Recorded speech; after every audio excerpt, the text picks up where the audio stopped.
Have you ever poured yourself into a project for an organization? Really put in the effort? Oh, yeah. Made some, significant contributions. Exactly. Only to find maybe a few years later, they're just gone from memory. Hmm. Like poof, vanished. It's incredibly frustrating. Well, today we're diving deep into a really interesting idea, how AI might, just might, be the answer to this whole problem of institutional memory loss. Yeah, our source for this is a really insightful article by Adreana Langston. Okay. And she explores this challenge, sparked by something that happened to her personally at the First Congregational Church of Long Beach. Ah, okay. And that experience got her thinking about AI's potential, sort of more broadly, to capture all that collective wisdom. Right. So our mission today is really to unpack how AI could genuinely help organizations. And we're looking specifically through the lens of this church community, preserve their history, maybe streamline operations. And even boost their outreach, potentially. Exactly. So to really get into this, let's start with Adriana's own story, her catalyst. Okay, so it kicks off during the early COVID lockdown. Right. She single-handedly set up the church's YouTube channel, got them live streaming. She even made a video guide for other pastors. Wow. Okay. So she was instrumental then. Absolutely. Helped them become one of the first in their denomination to really pivot to digital worship. A big deal at the time. And the setup now is pretty advanced, I gather. Oh, yeah. Incredibly sophisticated now. Professional gear, staff.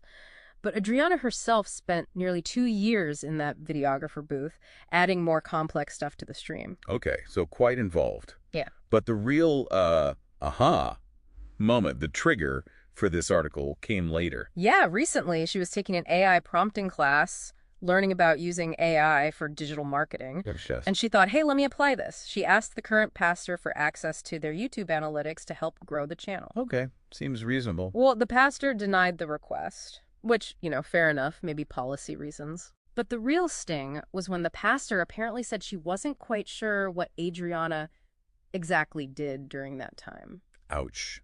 So all that foundational work. Just forgotten. A perfect, if painful, example of institutional memory fading. Wow. Okay, so that really propels her thinking then. Totally. She started applying what she learned in her AI class, especially about large language models, the tech behind things like ChatGPT. Right. She actually used Gemini AI, that's Google's big AI model, and successfully created a super detailed launch plan for her own YouTube channel. Okay, so she saw firsthand how powerful it could be. Exactly. And then the light bulb went off. Yeah. Imagine using this for First Church's YouTube channel, analyzing the data, figuring out how to grow subscribers. Because she feels their content could really help people. Yeah, she believes their progressive Christian message offers, as she puts it, succor, real comfort and support if people could just find it. Interesting. But it didn't stop at marketing, did it? No, and this is where it gets even broader. She was talking to another congregant, Dan, from their beautification committee. Okay. And Dan mentioned loving the summaries Zoom AI makes after meetings, especially pulling out the action items. Super useful. Yeah, those can be handy. But the board chair was still spending like 90 minutes editing that 90-minute Zoom summary into formal minutes. Ah, okay. So efficient, but not that efficient. Right. And Adriana immediately thought, AI could do better. Not just generic AI, but a custom-trained Zoom AI. Custom-trained? How so? Trained specifically on the church's past formal minutes, its language, its context, like details about their 100-year-old building for Dan's beautification committee. Got it. So the AI would understand their specific world. Precisely. And that suggests AI could tackle that much bigger problem, losing all that procedural process, even cultural knowledge that doesn't always make it into the official records. So pulling these threads together, what's the big vision here? Adriana talks about a thought journey, right? Yeah, she asks you to imagine. What if, say, 10 years ago, First Church had invested in a high-level Google Cloud subscription with access to things like Gemini and those secure local AI environments, notebook LMs. Okay, so assuming they had the tech infrastructure. Imagine uploading everything. Meeting minutes, transcripts, old historical documents, yes, but also sermon recordings, newsletters, worship videos. Photos of church life, social justice work. Form recordings, attendance data, annual reports, programs from weddings, memorials, even contracts and budgets. Wow, a complete digital brain for the church. What about sensitive stuff? That's where those notebook LMs come in. Secure, on church computers, not connected to the internet, for things like personnel records, detailed financials, emails, the church directory, maybe even confidential things like 5 wishes forms. Okay, so privacy is considered.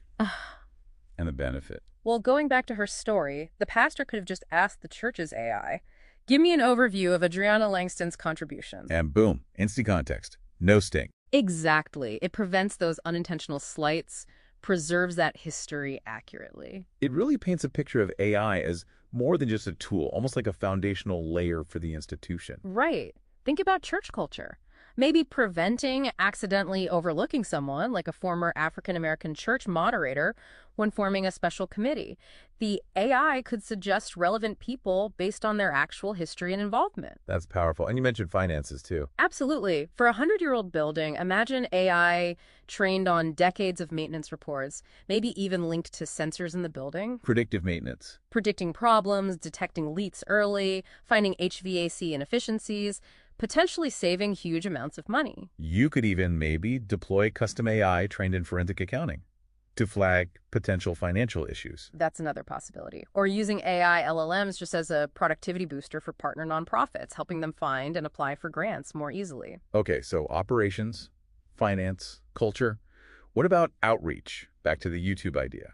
Well, AI could analyze social media data, YouTube, Meta, whatever, find patterns to boost organic reach, especially if it's trained on the church's specific beliefs, history, mission.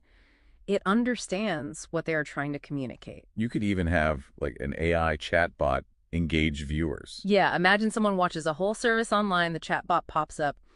What part of the sermon or scripture really resonated with you today? That could really deepen the connection. For sure. Now, obviously, there's apprehension.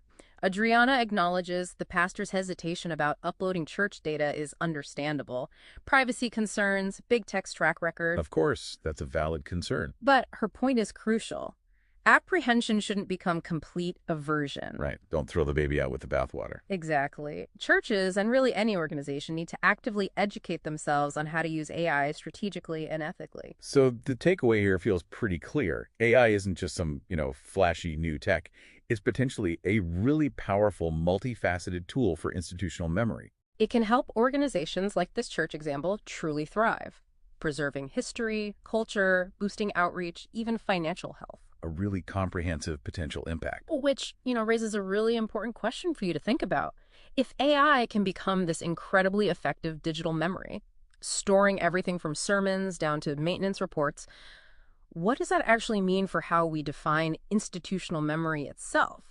How might this technology not just sort of passively preserve the past, but actively start to shape the identity and the future direction of a community? Something to